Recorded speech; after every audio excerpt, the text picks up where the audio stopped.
Oprah's new movie, Lee Daniels' The Butler, opens in theaters on August 16th. And even while filming her role, Oprah kept busy running OWN and conducting some of the biggest interviews of the year, including Lindsay Lohan. Oh. Oh. I just did that. I just did that yesterday or day before. Yeah. As they say, OWN is rocketing forward, isn't it? Well, yes. What a different story than when you were here. When I was here. Yes. Yeah. Last year. Right. What a difference a year What makes. did you do? What I did. It's not what I did. It is what I did and the team did. Right. So when you are in a foxhole, you have to surround yourself with people who can help lift you out. Right. We did. I said it was a huge climb, and now we are having fun. Yep. We're making money. We are really in the business and doing very well. So I'm very happy about that. Could we Thanks go back to my team. And it is a team. It really is. It's a team. It takes a village. But can I go back to Lindsay Lohan just for a second? Because a lot of people had their lips curled up about that. I would say you would be one of them. Yes, I might even have had my lips curled up. Nothing like booking a Lindsay Lohan and Gail calling up saying, "What do you do that for?" No, I had some concerns. But I was not the only one, though, Oprah. I was not the only one, because they're thinking, why is Oprah doing you brought a list of everyone else who also had their lips curled up. Thank you so much. Yes, you're welcome. And to the doubters, you say, but I don't understand why people are doubting, because this is what I know.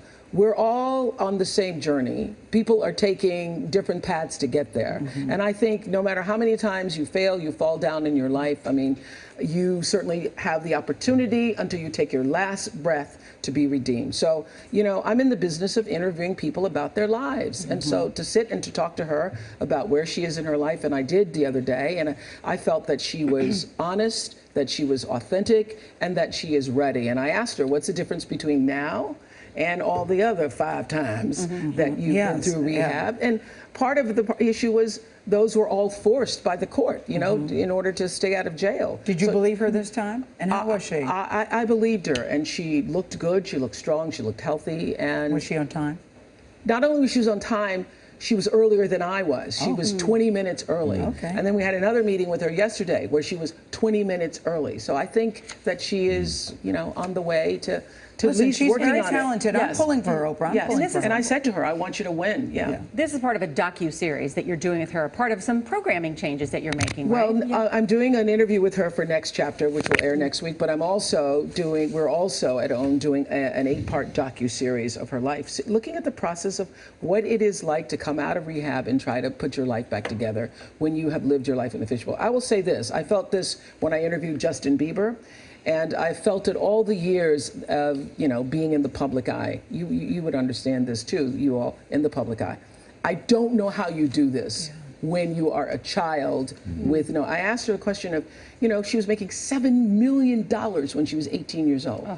Who was guiding her? No one. So you're 17 years old, 18 years old with $7 million. That's an out of control waiting to happen. So in addition to OWN, in addition to a movie, you also have a magazine. And I really, with my magazine hat, want to unveil the September cover, which, listen, you've been a cover girl for a very long time. Yeah, go ahead. Do you think I could do the hairdo? Yes. I would. No, I don't. I would pay, no. I wouldn't pay Powerball money to see it, but I would love to see it. I would love to see it. No, and people always say to me, God, Oprah's always on the cover. Is it somebody actually said trying this? to get off of that cover. I said, she's been asking for 5 years. Take me off the cover. Not 5. Okay. I've been asking since, I think, the 5th anniversary to come off the cover. So here we are. OWN is back. OWN is where you want it to be. It's not where I want it to be, but we're growing. It's heading in the right direction. Headed in the right direction. What is it, 160 covers? But look, there's a premiere issue there. I look at that and crack up. Yeah. So you got the magazine. Yes. You got this great movie. Yeah. Everything seems to be going the right direction, and you're approaching 60.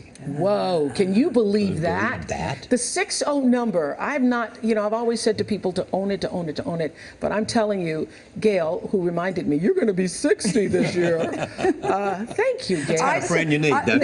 Why did you choose that? No, you're going to be 60. And she looks so great. That's the thing. Remember, you're going to be 60 used to be old. Yeah, but even I, who've said to women all these years, own it, took a pause for that, took a a beat for that. But you know what? I always Why? Well, just to pause, like, whoa, 60, because you think of what you thought 60 was or what you imagined 60 to be. But this is how I live my life. I think about all the people that didn't make it. And every time I come to New York, and many times just getting dressed in the morning, I often think about 9/11. I think about all of those people who were getting dressed that morning and didn't make it. And so I think to be able to claim that number, to own it, Exactly. bring it on, 60. Yeah. Then when I hear women are going to turn 40 and they're like, I can't believe I'm going to turn 40. It's so irritating. You'll find it gets better and better and better. It does? It really does. That's what Maya Angelou says. It gets better and better and better. Yeah. So I'm no looking forward to it. AARP card for you. Well, I think I qualified at 50. I know.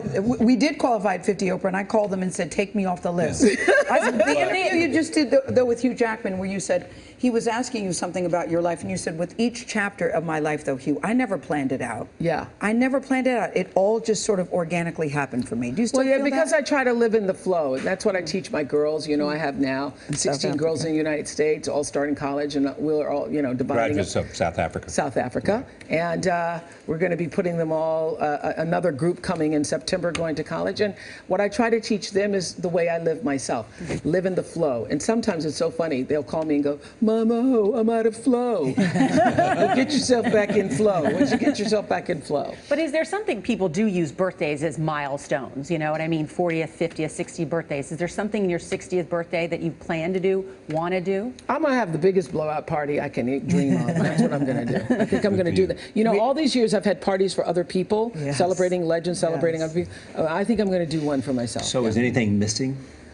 No, I don't find that anything is missing. I feel that I'm on the path to, you know, continuing to do exactly what I was meant to do here on planet Earth. And because there was a story in the news last week about women who made the decision not to have children, and that was a decision you made at a very early age. I know, and you wanted me to have children. No, for I did. You, so that your children and my children could grow up together. No, but Oprah, remember I called you once. I said, look, I just met somebody. They're 51. They've never been married. They never have children. There's dead silence on the phone. She goes, and? Oh, yeah. I really have no regrets about that, but I've been on the road for a while and I'm missing my dogs, okay? I am missing that, but I have no regrets. And, you know, I think what we're doing with OWN, what we're doing with Life Class, TD Jakes and I are going to be doing a big Life Class down in Dallas soon. I think this morning I did the Deepak Chopra meditation. I think being able to offer the energy of service and helping people to find the best of themselves in life, that is exactly the path that I want to be on. And that is, in the end, the kind of legacy you most want? Yes, I think the legacy is, for me, for you, for all of us, is every life that was touched by you. Everybody who encountered you, what was that experience for them? That's your legacy. I think that's the oh wow moment that Steve Jobs had when he took his last breath. Oh wow. Everything mattered. It's a great story. You did such a good job. Isn't she good? Isn't Nora, first time meeting her? I know. She never disappoints. I'm going to live in my flow. I am living in my flow. Find your flow. Find your flow. When things aren't going well, that's because you're out of flow. Thank you. Thank you very much. The movie is sensational. Thank you. And so are you, and so is Forrest. And thank you. Everybody No, Forrest is it's Forrest's movie. You don't like to hear Oscar. She hates it when you say Oscar. I didn't say any Oscar talk. No, but I'm saying that I've said it, and she shuts the conversation down. I want to hear that. In the end, it is Forrest's movie. This is a guy who really, you see him age and you see all the human qualities. Yeah. You feel the spirit of the nation because he lets us see this butler's soul. You see history and you see his soul. Yeah. Thank you.